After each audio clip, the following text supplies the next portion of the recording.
His Royal Highness the Crown Prince and Prime Minister Prince Salman bin Hamad Al Khalifa visited yesterday the majlises of the Al Musallam family, the Al Mahmoud family, the Minister of Shura and Representatives Council Affairs Ghanem bin Fadl Al Bu'ainain and Faisal Hassan Jawad. His Royal Highness the Crown Prince and Prime Minister emphasized that Bahrain continues to implement developmental programs and initiatives that contribute to the kingdom's comprehensive development led by His Majesty King Hamad bin Isa Al Khalifa. His Royal Highness affirmed that innovative development initiatives are critical for enhancing Bahrain's position at both regional and international levels. His Royal Highness Prince Salman bin Hamad highlighted that Bahraini citizens are the foundation of the kingdom's development and the primary motivators for achieving progress and prosperity. His Royal Highness noted that Ramadan Majlises provide a valuable opportunity for social engagement, interaction and the exchange of knowledge and expertise. These gatherings contribute to strengthening societal values and supporting the kingdom's continued progress and development. His Royal Highness the Crown Prince and Prime Minister affirmed that national progress and development across sectors is a result of the constructive cooperation between the executive and legislative authority as well as the private and civil sector institutions. His Royal Highness Prince Salman bin Hamad emphasized the importance of building on existing cooperation and momentum to achieve a more prosperous future and fulfill the kingdom's aspirations. The hosts of the majlises expressed their appreciation for His Royal Highness's visit, acknowledging his commitment to engaging with all Bahrainis through Ramadan majlises. They also commended the kingdom's achievements under the leadership of His Majesty the King, which contributes to Bahrain's advancement and prosperity. His Royal Highness was accompanied by His Highness Sheikh Mohammed bin Salman bin Hamad Al Khalifa, His Excellency Sheikh Salman bin Khalifa Al Khalifa, the Minister of Finance and National Economy, and several senior officials.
The representative of His Majesty the King for Humanitarian Work and Youth Affairs and captain of the Royal Endurance Team, His Highness Sheikh Nasser bin Hamad Al Khalifa, participated in the 120-kilometer race as part of the His Highness Sheikh Nasser bin Hamad Endurance Race Championship organized by the Bahrain Royal Equestrian and Endurance Federation. Brief. His Highness Sheikh Nasser bin Hamad emphasized that international and local qualifying races serve as key opportunities for stables and riders to prepare for upcoming international events, particularly as the Royal Endurance Team prepares for a series of European and global competitions. His Highness Sheikh Nasser bin Hamad highlighted the strong participation in the races, commending the riders' commitment to delivering top performances, which reflects Bahrain's position in endurance racing and its continued progress towards further achievements in the spot. His Highness Sheikh Nasser bin Hamad secured first place in the 120-kilometer race after successfully completing all the stages. The Bahrain International Endurance Village hosted a series of international and local races covering the distances of 120 kilometers, 100 kilometers, 80 kilometers and 40 kilometers. On Friday, the local 120-kilometer race for private stables will be held for His Highness Sheikh Nasser bin Hamad Al Khalifa Cup.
In the presence of the Chairman of the Board of Trustees of the Isa bin Salman Education Charitable Trust, Chairman of the Board of Directors of the Labour Fund Tamkeen, and Chairman of the Rashid Equestrian and Horse Racing Club High Committee, His Highness Sheikh Isa bin Salman bin Hamad Al Khalifa, as well as Vice President of the Supreme Council for Environment, Deputy Chairman of the REHC's High Committee, and member of the Supreme Council for Youth and Sports, His Highness Sheikh Faisal bin Rashid Al Khalifa.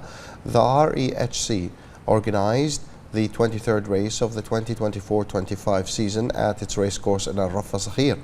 The race saw the attendance of a number of Their Highnesses, prominent figures, and a large audience of equestrian sports enthusiasts. Winners of the cups were announced, and High Committee representative for international racing, Sheikh Salman bin Rashid Al Khalifa, presented the Future Stars Sprint Cup to the winning trainer Alan Smith, and the Future Stars Champions Cup to the winning jockey Lee Newman. Meanwhile, the CEO of REHC, Yusuf Osama Bouhiji, presented Al Wasmiya Cup to the winning trainer Yusuf Tahir. The 23rd race marked the launch of the Future Stars series for locally bred horses, which is held for the first time during the Bahraini horse racing season. The launch of the first round of the series was dominated by Al Adiyat Racing, as the winning horses were Cosmic Power and Evergreen, while the remaining rounds witnessed strong competition between all participating horses.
His Highness Sheikh Mohammed bin Salman bin Hamad Al Khalifa attended a suhoor banquet hosted by the Royal Bahrain Naval Force.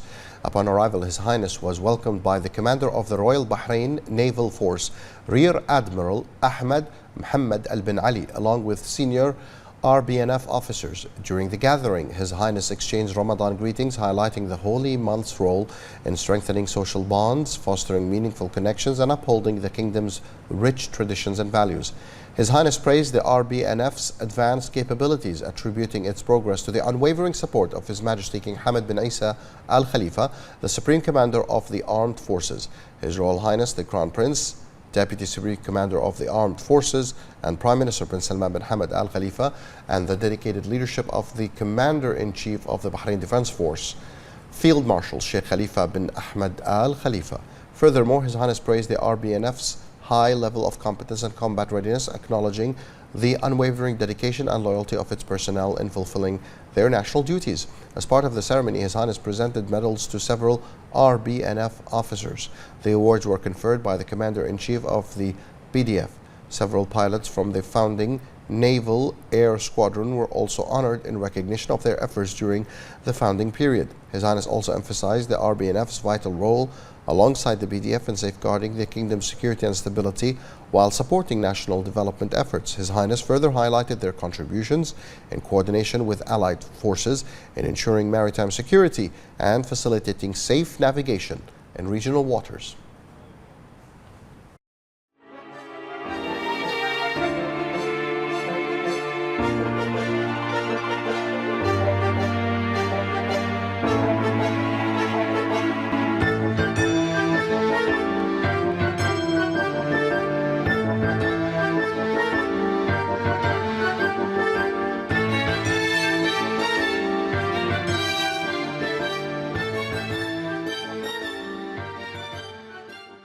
The Commander of the National Guard, His Highness General Sheikh Mohammed bin Isa Al Khalifa, met with the Chairman of the Joint Chiefs of Staff Committee of the Armed Forces of Pakistan, General Sahir Shamshad Mirza, at the Joint Staff Headquarters in Rawalpindi. The meeting took place during His Highness Sheikh Mohammed bin Isa's official visit to Pakistan to participate in the celebrations marking Pakistan Day. Upon arrival at the Joint Staff Headquarters, His Highness was welcomed with a formal ceremony that included a guard of honor. The national anthems of Bahrain and Pakistan were played during this ceremony. His Highness commended the strong military cooperation and exchange between Bahrain and Pakistan and lauded the Pakistani Armed Forces' role in supporting regional and international security and stability.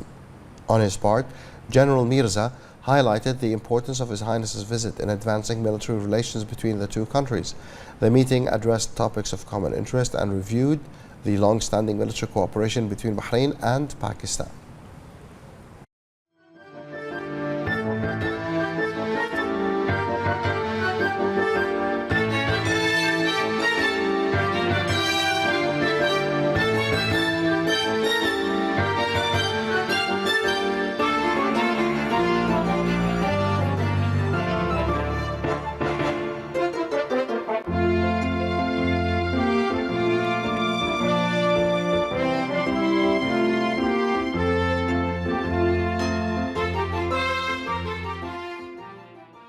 The Commander of the National Guard, His Highness General Sheikh Mohammed bin Isa Al Khalifa, met with the Chief of the Air Staff of the Pakistan Air Force, Air Chief Marshal Zahir Ahmed Babur, at the Air Force headquarters in Islamabad. The meeting took place as part of His Highness's official visit to Pakistan to participate in the celebrations marking Pakistan Day on March the 23rd. Air Chief Marshal Babur highlighted the importance of His Highness's visit in advancing military relations between Bahrain and Pakistan. His Highness commended the advanced level of military cooperation and exchange between the two countries. His Highness also lauded the role of the Pakistani Armed Forces in maintaining regional and global security and stability. The meeting addressed topics of common interest with a focus on enhancing the military cooperation and further enhancing the ties between Bahrain and Pakistan across various domains. The advisor to His Majesty the King for Diplomatic Affairs, Sheikh Khalid bin Ahmed bin Mohammed Al Khalifa, visited the site of the Asaria program at the Heritage Village in Ras Hayyan. The Minister of Information, Dr. Ramzan bin Abdullah Naimi, was present. Sheikh Khalid bin Ahmed met with the program's team and organizers, commending the valuable content it delivers in showcasing the Kingdom of Bahrain's rich heritage and civilizational achievements. Sheikh Khalid bin Ahmed also highlighted the program's role in shedding light on the cultural heritage of the Gulf Cooperation Council countries, reflecting the deep-rooted cultural ties between them. Sheikh Khalid bin Ahmed wished the team continued success and commended the efforts of the representative of His Majesty the King for Humanitarian Work and Youth Affairs and Chairman of the Supreme Council for Youth and Sports, His Highness Sheikh Nasser bin Hamad Al Khalifa, in supporting initiatives that reinforce national identity and authentic values among the youth. The Minister of Information expressed his appreciation for the program and its organizers. He underscored the Ministry's commitment to delivering content that reflects Bahrain's authentic identity and fosters cultural exchange among GCC countries. Chairman of the Supreme Committee of the Asaria Heritage Competition Program, Khalid Abdelaziz Al-Ajman, expressed his gratitude to His Highness Sheikh Nasser bin Hamad for his support and sponsorship of the programs that enhance young people's awareness of their Arab heritage. He also commended the Ministry of Information for providing enriching and purposeful content for the viewers. The Minister of Information, Dr. Ramzan bin Abdullah Naimi, and the Minister of Youth Affairs, Rawan bint Najib Tawfiqi, attended the closing ceremony of Bahrain program organized by the Ministry of Youth Affairs. During the ceremony, which was held in a unique heritage atmosphere within the Heritage Village, the Minister of Information and the Minister of Youth Affairs listened to a detailed explanation of the achievements of the program and its success in achieving its goals, as it contributed to instilling authentic Bahraini values in the participants' hearts and enhancing their connection to their national identity. The Minister of Information and the Minister of Youth Affairs toured the event's designated sections alongside the participants, where the participants presented live performances reflecting the skills they acquired and the experiences they gained from the program, in addition to showcasing a collection of Bahraini customs and traditions that form an integral part of the national identity. The Minister of Youth Affairs affirmed that the ministry is keen on promoting national identity and Bahraini customs and traditions among the youth through a series of programs and initiatives that enhance the national belonging and solidify authentic Bahraini values. The national football team's delegation arrived in the Japanese capital, Tokyo, in preparation for facing the Japanese national team in the 2026 World Cup qualifiers. The national team is scheduled to meet the Japanese team in the 7th round of the qualifying matches next Thursday at the Saitama Stadium in a match that will take place at 1:35 p.m. Bahrain time. The national football team has played 6 previous matches in these qualifiers, earning 6 points, placing them 5th in the Group C, just 1 point behind the 2nd position that qualifies directly for the World Cup. The team will play 2 matches in the 7th round against Japan before departing for the Indonesian capital to face their national team in the 8th round of the qualifiers.